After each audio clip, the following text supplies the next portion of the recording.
ప్రముఖ తెలుగు సంగీత reality show 'పాడుతా తీయగా' కార్యక్రమ న్యాయ నిర్ణేతలుగా వ్యవహరిస్తున్న ప్రముఖ సంగీత దర్శకుడు ఎంఎం కీరవాణి, గాయని సునీత, గీత రచయిత చంద్రబోసులపై గాయని ప్రవస్తి ఆరాధ్య సంచలన ఆరోపణలు చేశారు.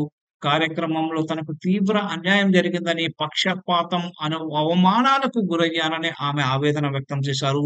'పాడుతా తీయగా' కార్యక్రమంలో న్యాయ నిర్ణేతలు పక్షపాత ధోరణితో వ్యవహరిస్తున్నారని ప్రవస్తి ఆరాధ్య ఆరోపించారు. ముఖ్యంగా కీరవాణి స్వరపరిచిన పాటలు పాడిన వారికే అధిక మార్కులు లభిస్తున్నాయని ఆమె పేర్కొన్నారు. ఇది ఇతర పోటీదారుల ప్రతిభను తక్కువ చేసినట్లు అవుతుందని ఆమె అభిప్రాయపడ్డారు. కేవలం కీరవాణి పాటలకే ప్రాధాన్యత ఇవ్వడం సరైన పద్ధతి కాదని విమర్శించారు. కార్యక్రమం సెట్‌లో తాను తీవ్ర అవమానాలకు గురయ్యానని ప్రవస్తి తెలిపారు. తాను జీవనోపాధి కోసం పెళ్లిళ్లు, ఇతర కార్యక్రమాల్లో పాటలు పాడతానని చెప్పినప్పుడు దానిని ఎత్తి చూపుతూ న్యాయ నిర్ణేతలు తనను కించపరిచారని ఆమె వాపోయారు. అంతేకాకుండా సెట్‌లో తనను బాడీ షేమింగ్‌కి గురిచేశారని, తన శరీరాకృతిపై వ్యాఖ్యలు చేస్తూ మానసికంగా బాధించారని ఆమె ఆవేదన అయితే వ్యక్తం చేశారు.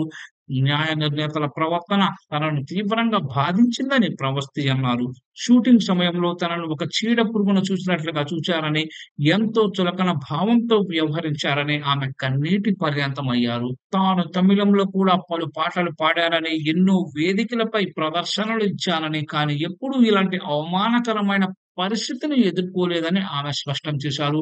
తెలుగులో ఇలాంటి ప్రతిష్టాత్మక వేదికపై ఈ రకమైన అనుభవం ఎదురవ్వడం దురదృష్టకరమని ప్రవస్తి పేర్కొన్నారు.